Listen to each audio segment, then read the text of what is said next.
اللهم صل على محمد وعلى آل محمد كما صليت على إبراهيم وعلى آل إبراهيم. اللهم بارك على محمد وعلى آل محمد كما باركت على إبراهيم وعلى آل إبراهيم في العالمين إنك حميد مجيد.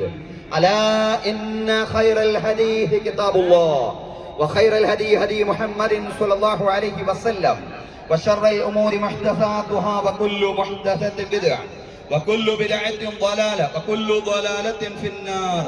رب اشرح لي صدري ويسر لي أمري واحلل عقدة من لساني يفقهوا قولي. أيها الناس أوصيكم وإياي أولا بتقوى الله. أعوذ بالله من الشيطان الرجيم. بسم الله الرحمن الرحيم.